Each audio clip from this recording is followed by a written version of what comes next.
You are listening to Theoretical Insights of D&D. Bard! Give me a fireball! Screw how hot your skin is, my bars are hotter. Let me tell you what this is. Let me tell you, you listeners, if you don't know what the zombie has packing in his decaying flesh, you shut up, cancer bones. You gonna be a zombie if that cancer doesn't get cured. Have you ever just sat down and thought about the fact that bards are ridiculously broken in 5th edition? I really haven't thought about bards much. Yeah.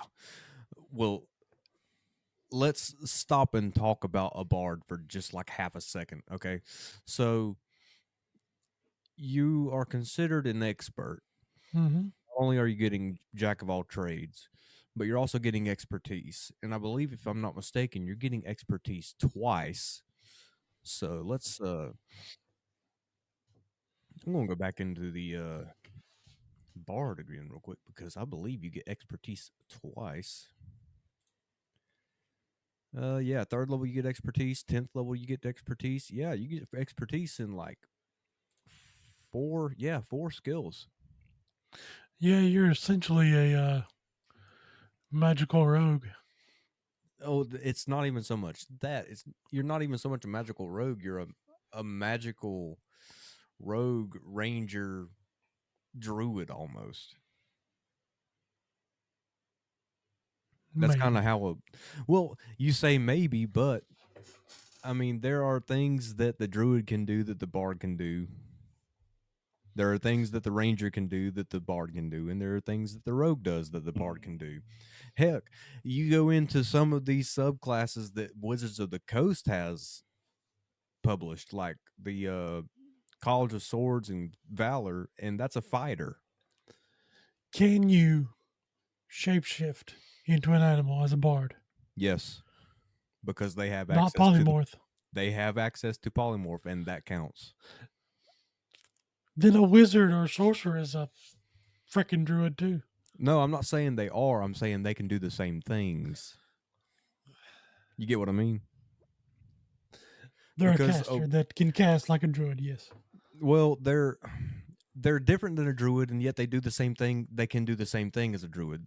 That's what the bard is. Like, a wizard is a wizard, and a sorcerer is a sorcerer, and a warlock is a warlock, and then a druid is a druid, because those full caster classes are in and of their own, because they're all getting their own pretty much same thing.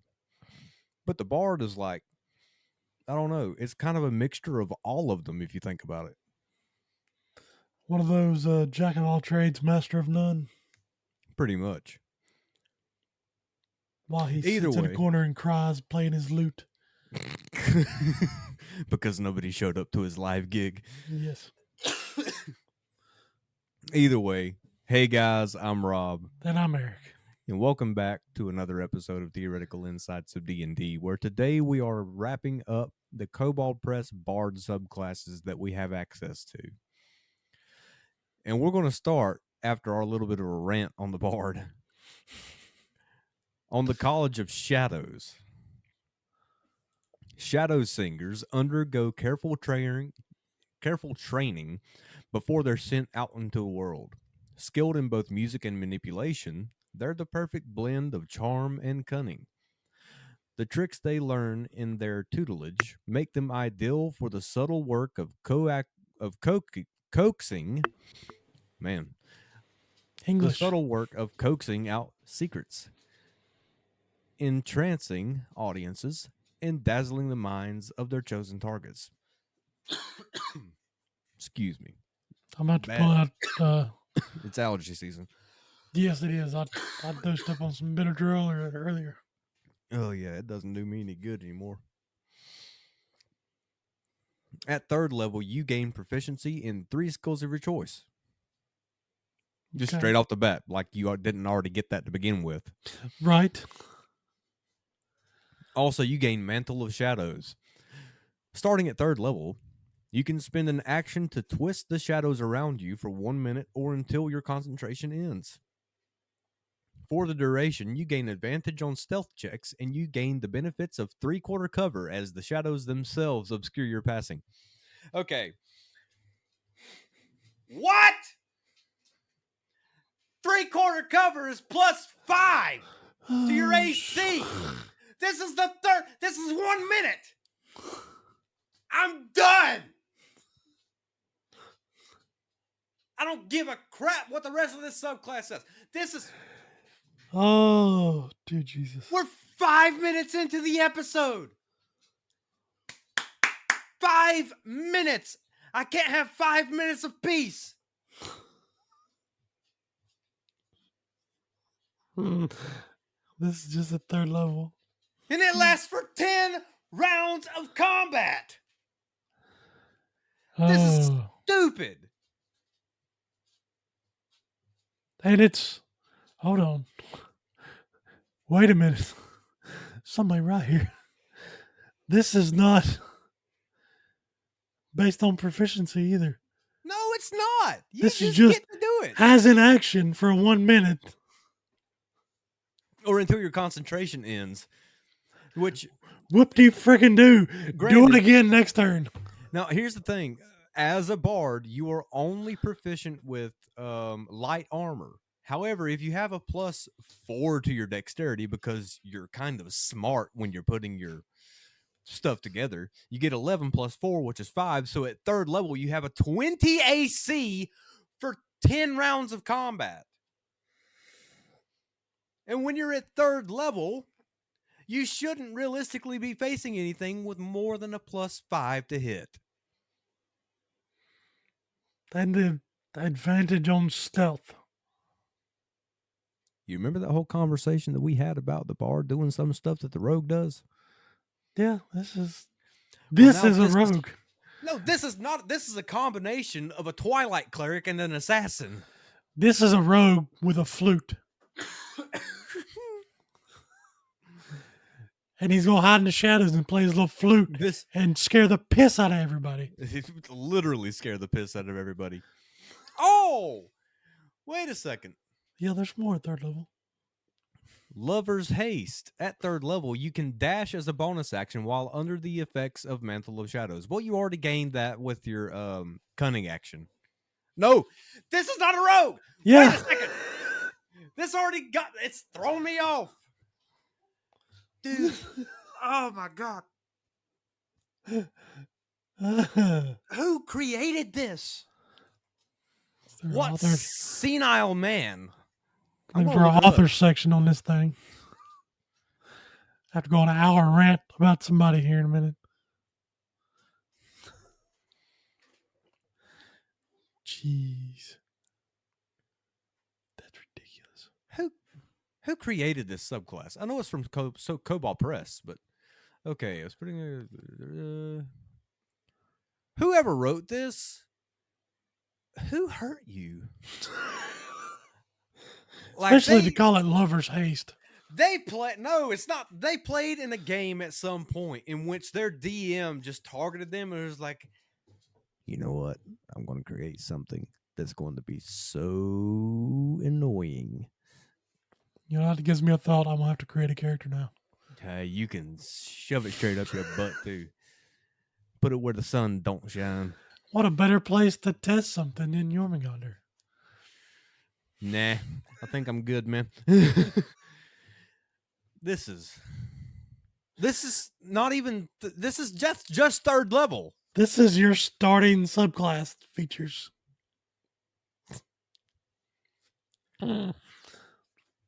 Oh, guess what else you get at third level? What's that? Expertise. So So You get- yeah, bonus proficiencies plus expertise plus what is it? A plus 4 to your AC for a minute. +5. Plus 5 to your AC for a Yeah, minute. three quarter cover. Like half cover is +2, 3/4 is +5, and then full cover is obviously And then you get a bonus action dash. Bonus Yeah. action dash. I can't English either. for 10 rounds of combat. Yeah. And then you just do it again because it's basically a spell you can use. This is basically a cantrip. Oh god, I got to take my hat off. My temperature's going up. Like Without- my core body temperature is going up. Without the per proficiency or Short or long rest. This is basically a cantrip. Oh, it is a cantrip. Yeah. This is stupid.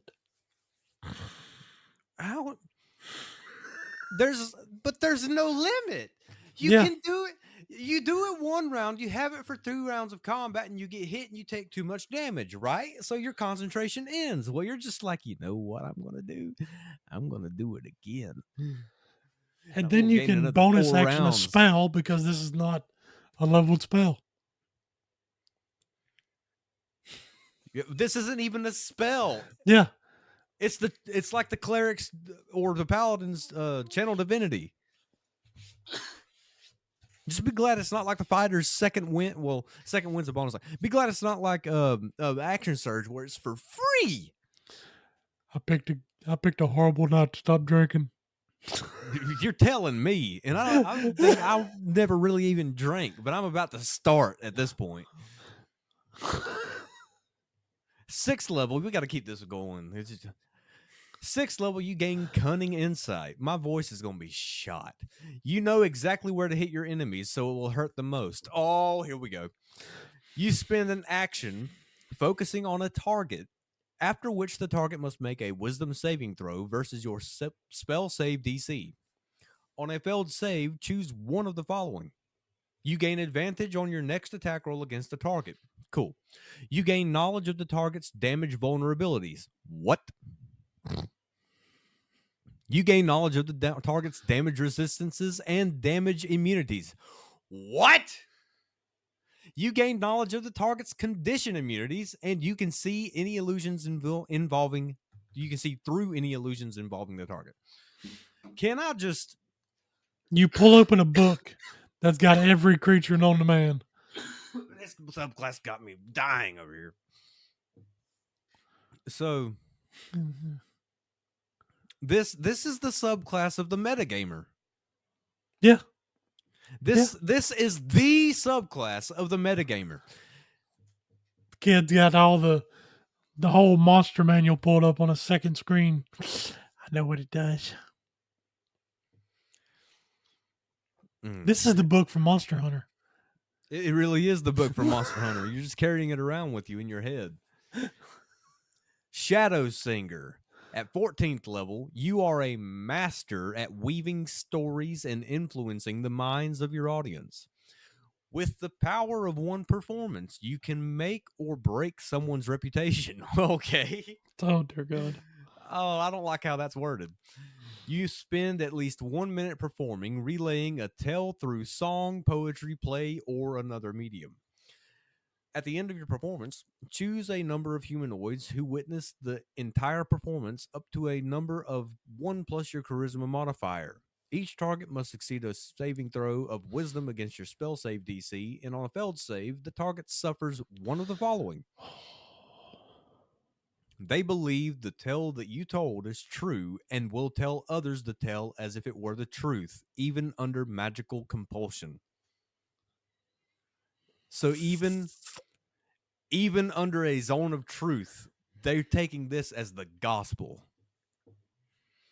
They believe someone in the room knows their darkest secret, and they are at disadvantage on all charisma, wisdom, and intelligence ability checks and saving throws for the next hour, as they are distracted and overcome by paranoia. Sir, what if this fight is about to happen in the tavern and this bard goes up there and performs for a minute? Jesus. Not only does he make 20 gold off of the performance, but now the guy that you're there to corner into a fight and kill because he's one of the guys that you have to take out before you go after the BBEG or whatever, now he's got disadvantage on 3 of his ability checks and saving throws. This would have been great. Hour. This would have been great if we had this in our game. When a certain somebody stupid dragon walked into the tavern. No, it wouldn't have done any good. Listen here. We could have tried. They become convinced that you or one of your allies, if you choose to sing the praises of another, are a fearsome opponent. For the next minute, they are afraid of you or your ally. In addition, you or your ally gain advantage on all attack rolls for the duration. Jeez. This is not okay. Remove curse or greater restoration ends the effects of this feature, and that's once per short or long rest. Okay. Can I bring up a decent point though? In this unholy abomination of a bard. This Yeah, go is ahead. broken. Just a little bit. Just a There's teeny no little tiny bit about it. Creation was the most busted that we saw whenever we were going through the Bard to begin with. I think we went through that one with no, we didn't. It was the episode before we went through the glamour and eloquence with Potato Candy Network, Yeah. Casey and Marie. But when we went over to creation, I was like, yeah, this is the most broken subclass because you can just straight up create magical items pretty much whenever you want. You pretty much become the equivalent, a bard artificer, right? Yeah. No, College of Shadows is a whole lot worse. Pretty much. Now, when I say worse, I mean ridiculously powerful. Because, yeah, you're not getting a whole lot at, 6th and 14th level, but let's just compare it to what you're getting at 6th and 14th level with some of the stuff you got from Wizards of the Coast.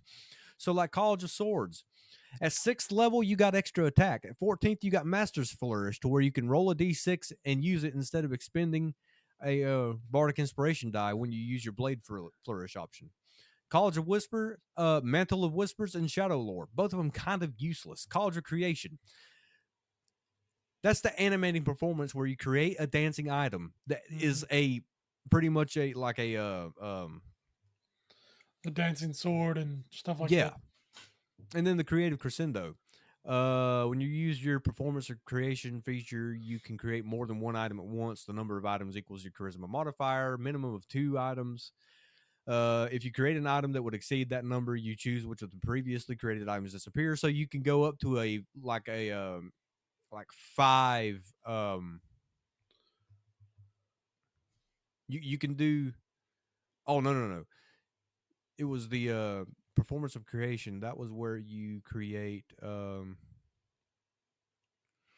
can create a huge item. Yeah. And it doesn't say it has to be made out of something. Okay?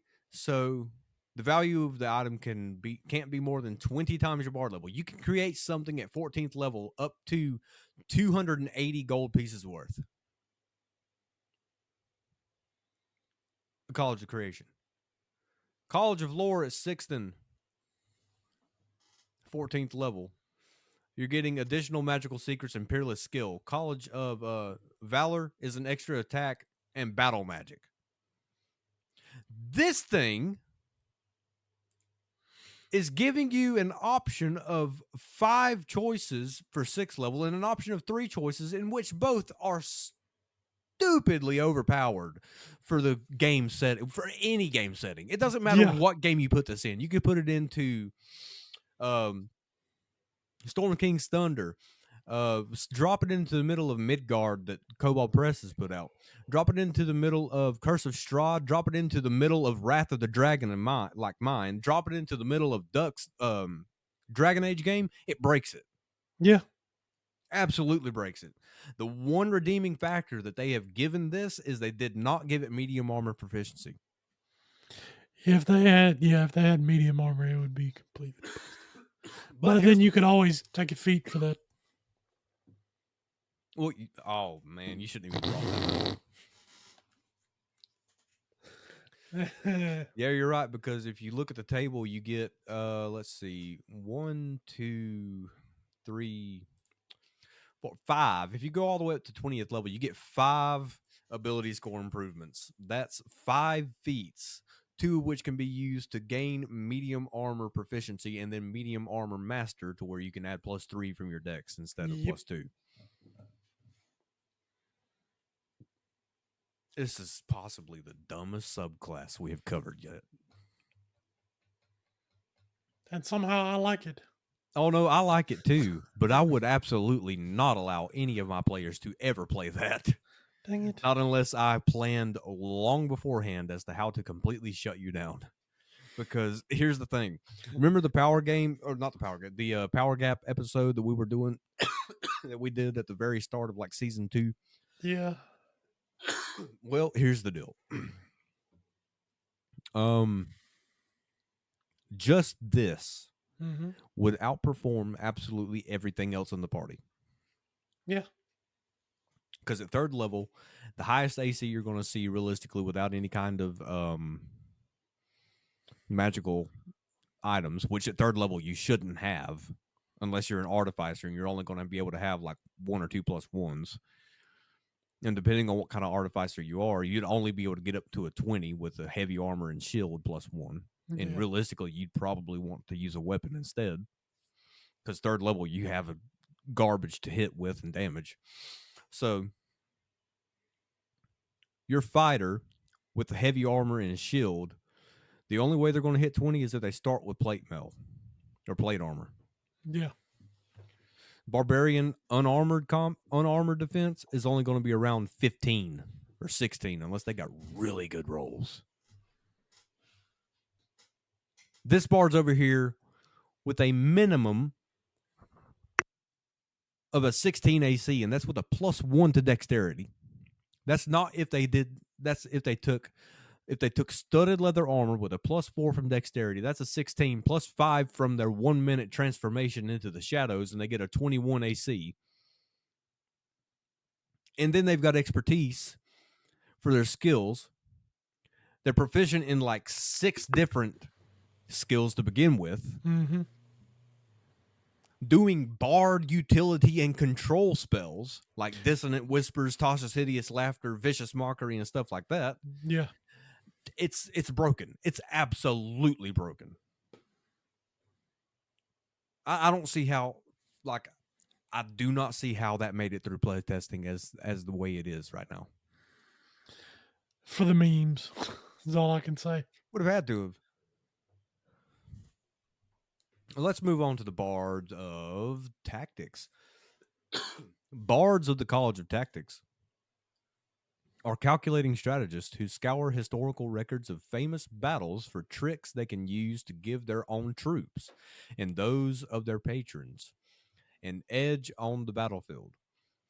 Members of this college travel from war zone to combat site and interview the veterans of those engagements, trying to discern how the victors won the day and leveraging that information for their personal glory. When you choose the College of Tactics at third level, you gain proficiency with medium armor, shields, and 1 martial weapon of your choice. Yep. Also at third level, you gain setting the board. You can move your allies into more advantageous positions, like moving the pieces on a game board. As a bonus action, you can roll a Bardic Inspiration die and multiply your result by 5 to determine how much distance in feet your allies can travel. You can then move any number of willing allies who can see or hear you the total amount of distance rolled in increments of 5. For instance, rolling a 4 on your Bardic Inspiration die allows you to move 1 or more willing allies 20 feet. You could use that movement to move 1 willing ally 5 feet and another willing ally 15 feet, or 2 10 feet. The movement generated by this feature does not cause your allies to draw opportunity attacks. Jesus. So, you know how many times has Ducky's character, Tally, the frontline tank, the barbarian, who's multi-classed in a homebrewed rogue subclass using sneak attack with strength-based weapons, wound up just 10 feet short? Yeah. Almost And every then time. this is a bonus action. Yeah. You're moving them like wizard's chess. That's actually really good. That's so good. This is Mike the Slide's brother, Jerry, who is a bard in the back, like moving people. Well, it's even better than that, because if you're going against Mike the Wizard, this bard can completely screw up his ribbit kaboom. Yeah. because he can roll his bardic inspiration die, and if it's a higher level, because a green slad's not a weak creature, Hmm. by say 9th level, that's a D8. If you max that out, that's 40 feet of movement in which you can take 4 people and move them 10 feet. Yeah. Move them out of your Or kaboom. take the squishies and move them 20 feet, which is the radius of fireball, Yeah. and they don't get opportunity attacks. That's dumb. Song of Strategy. Beginning at 6th level, when you choose a creature to benefit from your bardic inspiration, it also gains one of the strategies of your choice from the list below. The affected creature must use the strategy before the duration of the bardic inspiration die expires, but can use it on the same turn it uses the bardic inspiration die. Once a creature has used the selected strategy, it can't be used by the same creature again until it receives a new bardic inspiration die. Bait and Bleed. When the affected creature uses its action to dodge, it can make one melee attack against the creature that's within 5 feet of it. So you Okay. take a you take a defensive position in which your dexterity saving throws are made at advantage, and all attacks are made at disadvantage. And because you do that, you get to make an attack against somebody within 5 feet of you. Yep. Hmm. Blitzkrieg. When the affected creature uses its action to dash, it can make one melee attack at the end of its movement. If the attack is a critical, the targeted creature is frightened until the beginning of your next turn. Put that on a centaur Ooh. or a bearfolk or a minotaur, because if I'm not mistaken, the minotaur has a special gore attack based off of their I movement. believe they do. Counter offensive. When the affected creature takes damage from another creature, it can use its reaction to make an attack against the attacking creature. The creature using this strategy must be wielding a weapon that can reach its attacker. Distraction. When the affected creature uses this strategy, it can disengage as a bonus action. Jesus. Hold steady. Whenever you find it, just interrupt me. Hold steady. When the affected creature uses its action to take the ready action and the trigger for the readied action doesn't occur, it can make an attack or cast a spell after all the other creatures have acted in the round. Okay, yes, the Minotaur does have a goring rush when they move at least 20 feet. Yeah, put that blitzkrieg on him. So Yeah. wait a minute. When the affected creature uses its action to take the ready action, in other words, hold your action, Mm-hmm. and the trigger for the readied action doesn't occur, he doesn't move close. You can make or he doesn't move to this specific location. You can make an attack or cast a spell after all the creatures. So at the end of the round, you can just go ahead and cast your fireball that you were saving for a specific thing that never happened. Yep. Oh. Hmm. Indirect approach. When the affected creature uses its action to help a friendly creature in attacking a creature within 5 feet of it, all other friendly creatures have advantage on their first attacks against the target creature.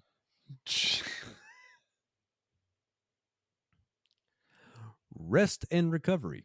When the affected creature uses its bardic inspiration die, it can recover one use of its features that has a limited number of uses per day, such as a barbarian's rage. A creature can't use this feature to recover a spell slot.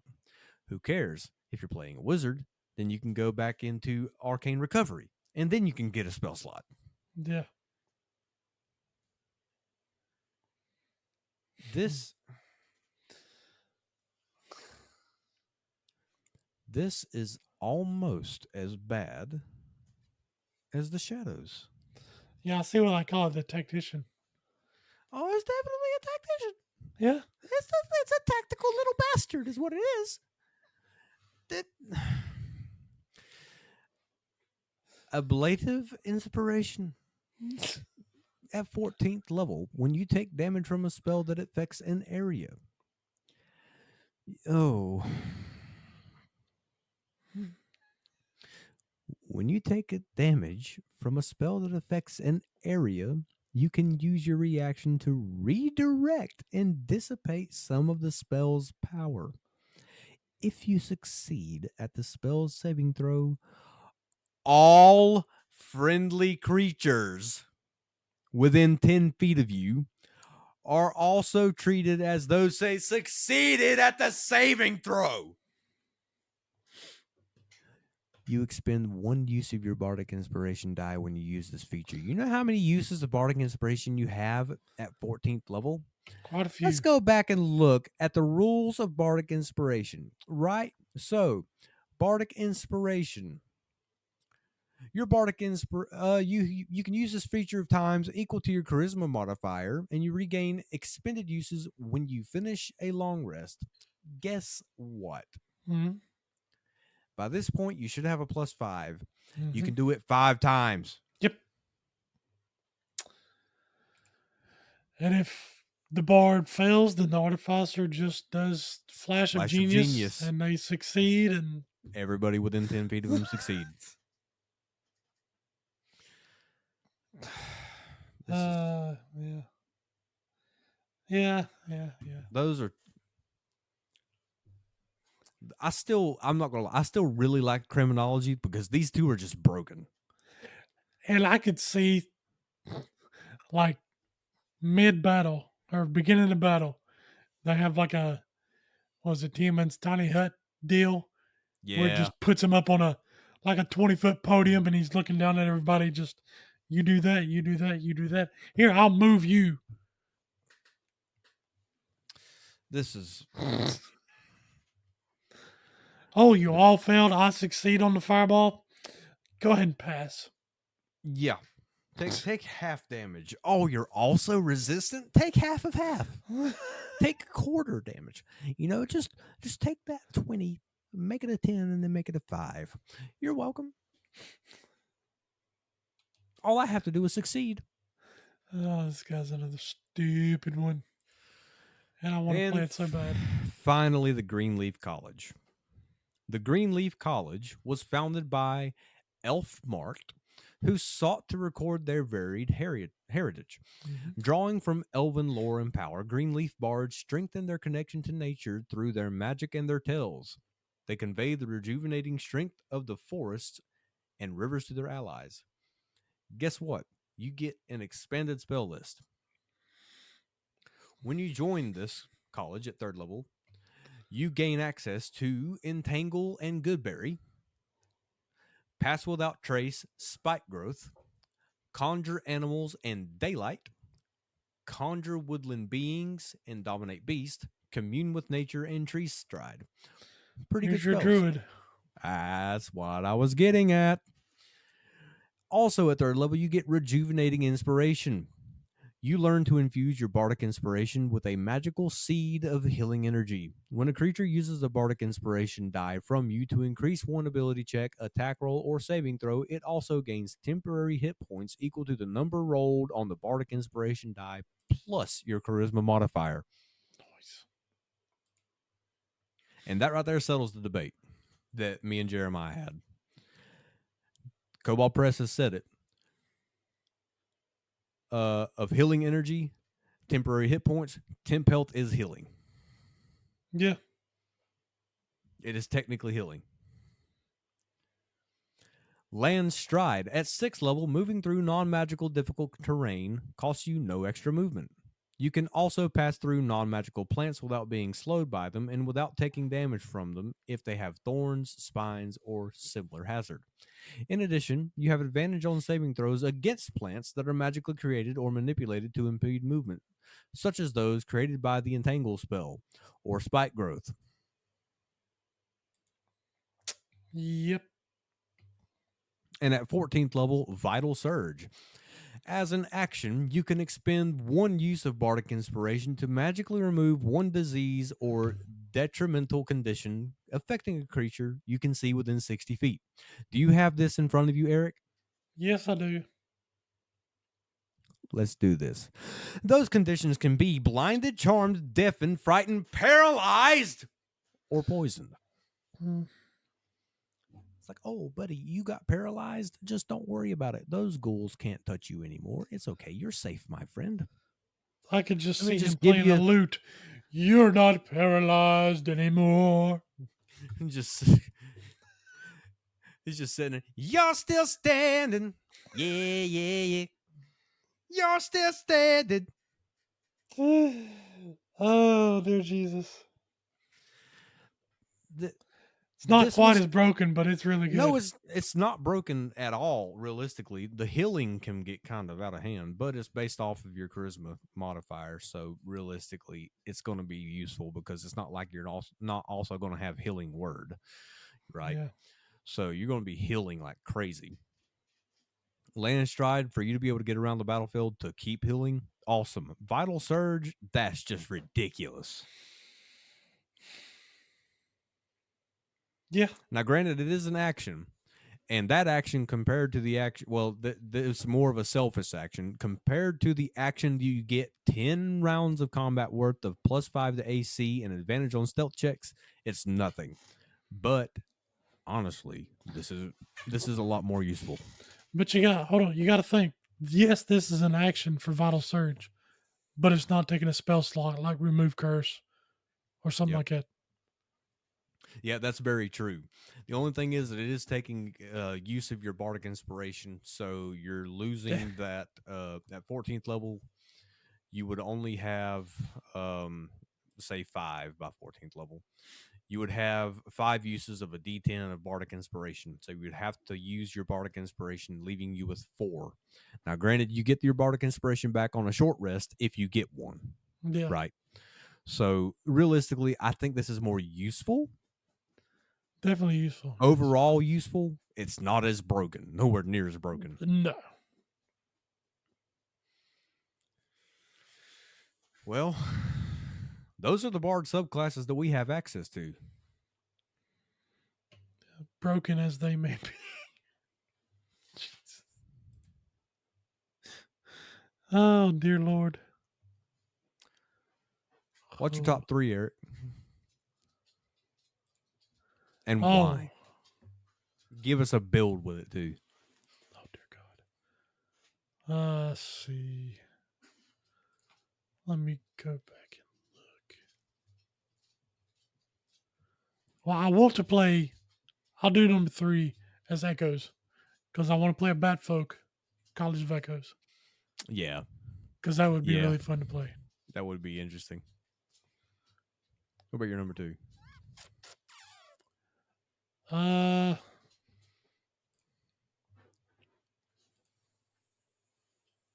Shadows. I'd probably do a Kinku Shadows. I could see that.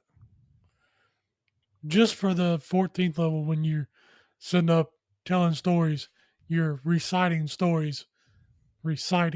quotations, Yeah. stories, making everybody think, oh, this guy's badass. Oh, dude, actually, yeah, because the Kinku can't tell any stories of his own, so he takes all the stories that he's heard Yep. and or mimics them back. Yep. Or he mimics somebody else's voice telling a story that he knows. Or one of his own. Mm-hmm. What's your number 1? Because I think I already know what it is. I would say Tactics. Tactics? Yes.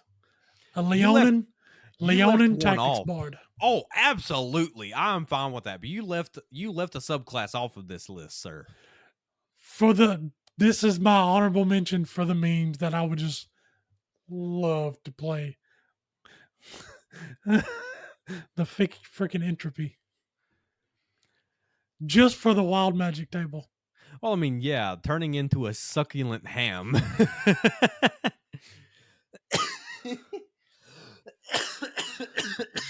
No, but I would like to play Greenleaf College too. Not as much as the other 3, but yes. I'd play all of these. I gotta say, my number 3 is probably the entropy. Entropy is really good.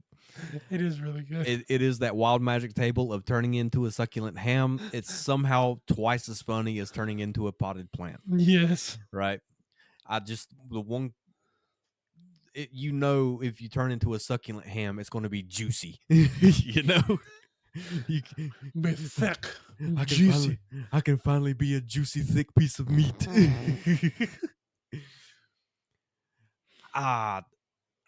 My number 2 is it's got to go to Shadows. Actually, it's a Shadows tie. It's a tie because tactics is just as good, It is just as good. but it's not quite as broken. Tactics takes a little bit more thought behind it. Yeah, Shadows is just like, yeah, you can do Shadows- that. Any monkey with a screwdriver can make a Shadows work. Well, see, Shadows would be a perfect subclass for a murder hobo to play. Oh God, yes. It'd be the perfect subclass for a murder hobo to play. Tactics would be the Tactics is subclass the kid with the all AP classes. that, or you know how every group has that group leader that isn't technically voted in. They're not leader on paper, but everybody goes to them for technically leader. the final like opinion on it. Yeah. That's the perfect subclass for that. Oh yeah. Now, my number 1, criminology. Criminology By is a far, good one. criminology. Criminology is great because I would have it be a human. Mm-hmm. I'd be a human with the criminal background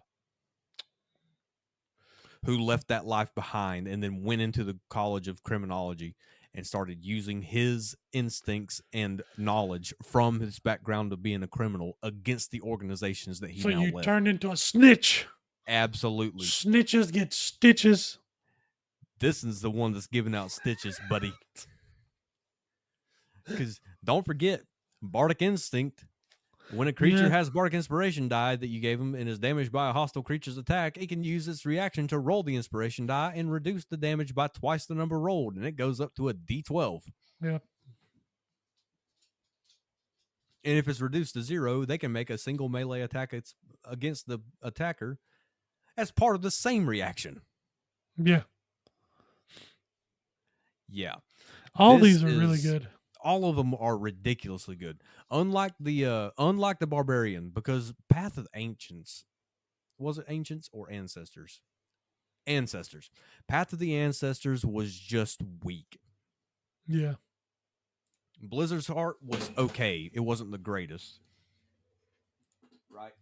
Yeah. Yeah. Blizzard's Heart was kind of meh. Dragon and Herald were broken. Hive Tender was the best. I don't care what you and Ducky say. It was the best. It was the most entertaining. That's guaranteed fun. That's no matter what guaranteed happens. memes. Yes. Well, it's not guaranteed memes. Even if you go into the session and it's a horrible session, you have fun while doing it. Yeah, it would. And Shadow Chewer was just cool. Yeah. And Because the you can reason the have a- Hive... You can have a gnome or a halfling ride you into battle and still you would do amazing Exactly. damage. And the thing is Hive Tender and Shadow Chewer, the reason that they're so cool is because you are playing a bear folk. Yeah. Now, as far as the fighter goes, like seriously, nothing touches the shield bearer. It is too well rounded. Yeah, there's Yeah, stuff shield in there bearer that's was- more powerful, but the clanking mercenary, not that good. Mhm. The prescient knight was just straight up overpowered. It was Yeah. broken. It was kind of like the shadow bard. Yeah. Sunset pikeman, Yeah. useless. Not useless, but you know what I mean. Compared to everything else, kind of useless. And same with sword dancer because it tried to make the fighter a bard. Now the rogue. Did we talk about the rogue yet? No, we Not talked yet. about the warlock. Frozen one, okay. Genie Lord, great. Hunter in Darkness, broken. Light Eater, great. Sybil, awesome. The Great Machine scares me. Yes. That's the one thing that I can say. The Barbarian had one that was not good, and the rest were okay. The Fighter had two that were questionable, and the rest were okay, with one or two absolutely broken. And I'm looking at you, the Ghost Knight and Prescient Knight. The Warlock had one that was okay, and that's the frozen one. And I would say that the old wood is okay as well. But then you get to the Genie Lord, the Hunter in Darkness, the Light Eater, the Sybil, and the Great Machine, and they're busted. Mm-hmm. You come into the Bard, and there is only one that is absolutely broken, and the rest are really good. Yeah. And that's it. I believe fully so far the Bard subclasses are the best well-rounded for what they're doing as far as a collective group. Yeah. But we also still have the Anti-Paladin, which is something interesting. We'll probably throw Yeah, those that's gonna in be with the interesting. Paladin. We'll probably throw those in with the Paladin, see what that's all about. We still have the Monk, the Cleric, the Rogue, the Sorcerer, Ranger. the Wizard, and the Ranger. We've still got a lot to go through. Yeah. I wish they had at least an artificer. One artificer. They probably would put that in at some point, I would Yeah. figure. That, or realistically, if you think about it, if you look at what just about nearly every like magical subclass, Mm-hmm. I mean specifically the fighter, I'll just go through the list real quick. There's for the cleric, there's a clockwork domain. Yeah. There is a clanking mercenary for the fighter, which is arguably that. There is the let's see here. The Great Machine Warlock. Mm-hmm. And there was something for the Clockwork Mage for the Wizard. There's plenty of stuff in here about clockwork and stuff, so I have a feeling probably the reason they haven't added in anything for the Artificer is because the Artificer is pretty much that to begin with. Yeah. They're clockworkers to begin with, so they can just easily fall into that category. That, and what are they going to do to the Artificer to break them more than they are already? That is true. They are a very competitive class. Very competitive, yeah. And I'm excited tomorrow to actually use my laser beams. Yeah. You're going to need them. Either way, thank you for listening. In the meantime, be sure to check out our second upload of every week that's coming out now. It's been happening for a few weeks by this point. Mm-hmm. Tuesdays, we have a second show, still under Theoretical Insights of D&D, where I will be, sometimes maybe me and Eric, sometimes me and Duck, sometimes maybe just me, Duck, and Eric, or whatever, however it goes around.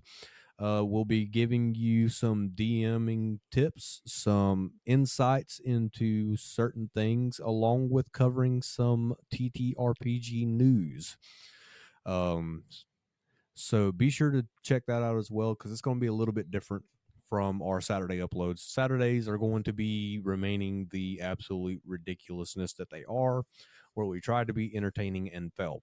So Tuesday will be informational. Until we have to roast some reporter who tries to compare D&D to takeout pizza. I mean, fair. And then it gets kind of hilarious. However, in the meantime, keep rolling high, and we'll see you in the next one.